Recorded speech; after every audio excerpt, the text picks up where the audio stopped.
नमस्कार दोस्तों, जय श्री कृष्ण, राधे राधे। स्वागत है आप सभी का एक बार फिर से हमारे चैनल दिव्य संबंध पर। ससुराल में रास करने के लिए ही जन्म लेती हैं ये चार नाम वाली लड़कियां, क्या आपका भी नाम है? इनमें से जानिए इस वीडियो में। इसके साथ हम जानेंगे भगवान श्री कृष्ण द्वारा बताए गए कुछ ऐसे वास्तु नियमों के बारे में जो अगर आपके घर में भी अपना लिया जाए तो घर से सभी वास्तु दोष दूर होते हैं। तो पूरी जानकारी के लिए इस वीडियो को अंत तक जरूर देखिएगा।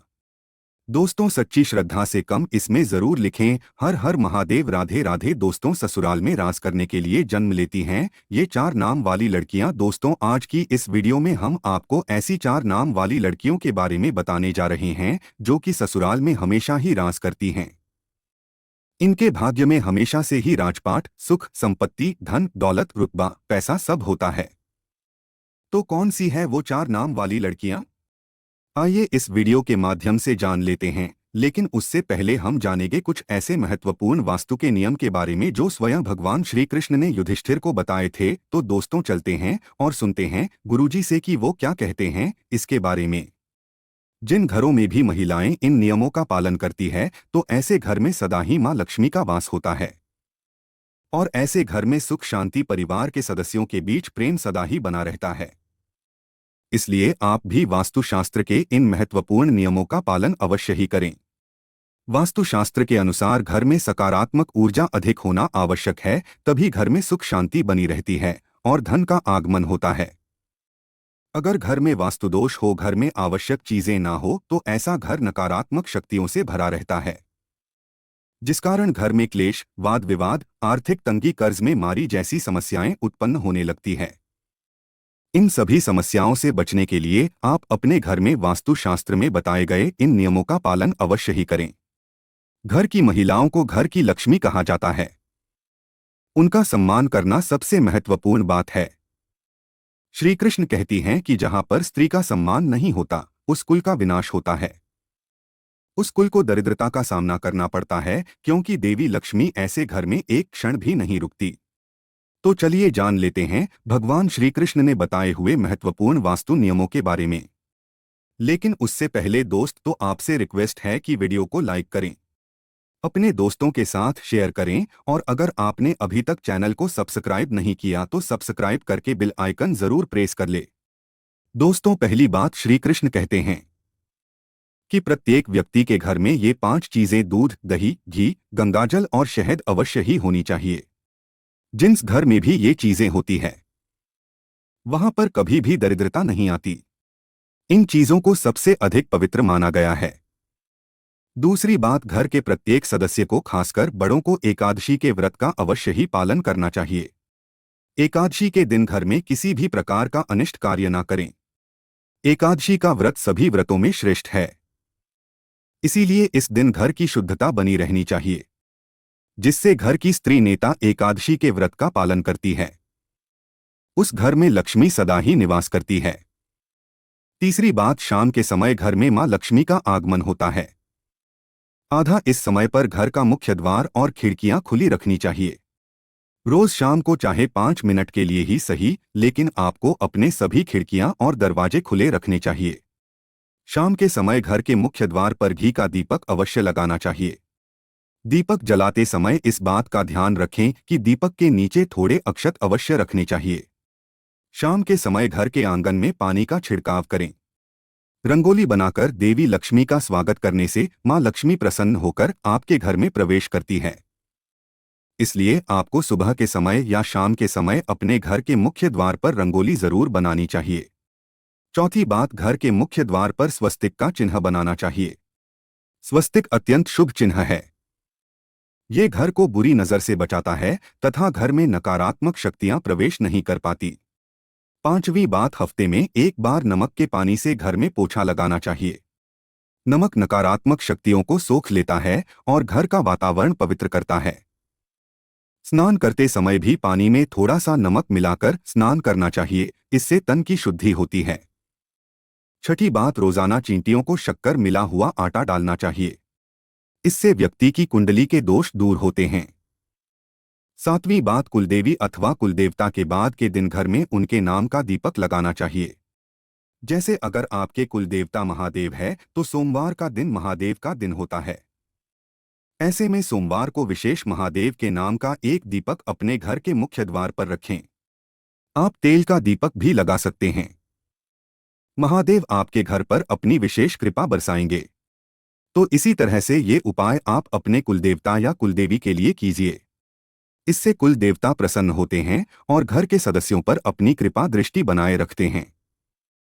आठवीं बात, किसी भी विशेष त्योहार या शुभ मुहूर्त पर एक मुट्ठी काले तिल लेकर अपनी मुट्ठी पत्ती 3 बार फूंक मारी है। अब इन काले तिल को आप अपने घर की छत पर डाल दीजिए। इससे नकारात्मकता नष्ट होती है। घर पर अगर किसी की कुदृष्टि हो तो वो भी दूर हो जाती है। आपके शत्रु कुछ भी आपका बिगाड़ नहीं पाएंगे। तिल की उत्पत्ति भगवान विष्णु के मैल से हुई थी, इसीलिए इसमें बहुत शक्ति होती है। 9वीं बात, श्री कृष्ण कहती हैं, द्वार पर आई गौमाता और द्वार पर आए कुत्ते को रोटी अवश्य खिलाएं। पशु पक्षियों के लिए घर की छत पर अथवा बालकनी में पानी और खाद्य पदार्थ की व्यवस्था जरूर करें। 10वीं बात, पशु पक्षियों के साथ ही वृक्षों की देखभाल करने का दायित्व भी मनुष्य का ही है। इसीलिए घर के रसोई घर में नित्य एक लोटे में पानी भरकर रखें और सुबह इस पानी को पेड़ पौधों में डाल दें। इससे सभी प्रकार के वास्तु दोष नष्ट होते हैं। 11वीं बात, घर के बाहर ईशान को उनमें जल से भरा पात्र अवश्य रखना चाहिए ताकि कोई भी अतिथि प्यासा ना लौटे और आपको आशीर्वाद प्रदान करें। या सो को पानी पिलाने से बड़ा पुण्य और कोई भी नहीं होता। तो दोस्तों, ये तो थी वो महत्वपूर्ण बातें जब भगवान श्री कृष्ण ने सुख समृद्धि के लिए बताई। आइए आप जानते हैं कौन से वो 4 नाम है जो अगर किसी भी महिला के हो तो ऐसी महिला करती है। ससुराल पर आज दोस्तों, शादी के बाद जब भी कोई लड़की अपने ससुराल जाती है तो उसे कई प्रकार के नियम कायदों का पालन करना पड़ता है। उसे अपने ससुराल के लोगों के अनुसार स्वयं को ढालना पड़ता है। हर घर का रहन सहन और उसमें रहने वालों की सोच बिल्कुल अलग होती है। ऐसे में इतने सारे लोगों के बीच जब एक लड़की बहू बनकर आती है तो उसे ही स्वयं के घर के माहौल के अनुसार ढालना पड़ता है। हालांकि सभी लड़कियां ऐसा नहीं करती, बल्कि कुछ लड़कियां तो इतनी माहिर होती है कि ससुराल जाकर बाकी सबका रहन सहन ही बदल देती है और खुद अपनी बोली चलाकर घर पर डांस करती है। दोस्तों, ससुराल जाकर सब कुछ अपने हाथों में कर लेना भी एक कला है जो सब में नहीं होती।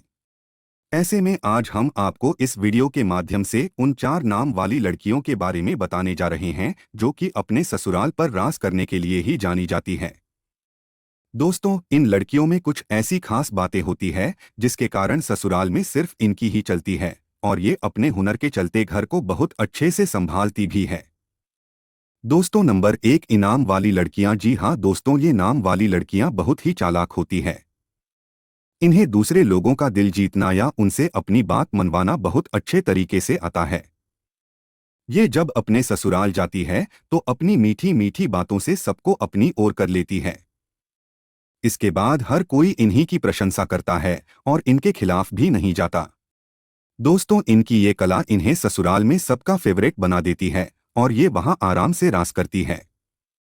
नंबर 2, एच वाली लड़कियां। एच नाम वाली लड़कियां भी बहुत ही हुनरमंद होती है। ये अपने हुनर से ससुराल वालों को खुश कर देती है। इनकी खूबियों को ससुराल के लोग भी नजरअंदाज नहीं कर पाते। इस प्रकार सबके मन में इनके लिए एक इज्जत बनी रहती है। इनके घर में आने से ससुराल वालों का सीना गर्व से चौड़ा हो जाता है। इसी कारण एच वाली लड़कियां भी अपने ससुराल पर सम्मान के साथ डांस करती है। नंबर 3, एन वाली लड़कियां की लड़कियां भी दूसरे लोगों के दिमाग को बदलना अच्छे से जानती है कि अपनी बातों से किसी भी मनुष्य की सोच बदल सकती है। ये जब ससुराल जाती है तो स्वयं को वहां के लोगों के अनुसार नहीं डालती, बल्कि वहां के लोगों को अपने जैसा बना देती है। इन्हें जीवन में बदलाव पसंद होता है। ऐसे में अपने ससुराल में भी ये कई बदलाव करती है। इस प्रकार वहां इनका दबदबा बना रहता है। इन्हीं की हुकूमत चलती है। दोस्तों, नंबर 4, इस वाली लड़कियां। इस नाम की लड़कियां थोड़ी अलग टाइप की होती है। इन्हें गुस्सा भी बहुत जल्दी आ जाता है या अपने ससुराल में बड़े ही ठाठ बांट के साथ रहती है। जो व्यक्ति इनका हक मारने की कोशिश भी करता है तो वो इनके सामने अधिक समय तक टिक नहीं पाता और दोस्तों ही ससुराल में सभी को अपने वश में करके रखती है। कई लोग तो इनसे खौफ भी खाते हैं। इस प्रकार से अपने ससुराल में रानी की तरह रहती है। दोस्तों, ये थी वो 4 नाम वाली खास लड़कियां जो कि ससुराल में राज करने के लिए ही जन्म लेती है। वैसे आपका शुभ नाम किस अक्षर से शुरू होता है? आप हमें कमेंट्स में ज़रूर बताइएगा। दोस्तों, आप कोई वीडियो कैसा लगा हमें कमेंट में ज़रूर बताएं। इस वीडियो को लाइक करें, अपने दोस्तों के साथ शेयर करें और हमें सब्सक्राइब करना ना भूलें।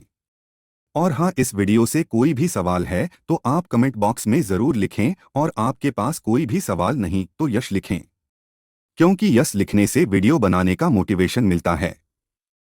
धन्यवाद।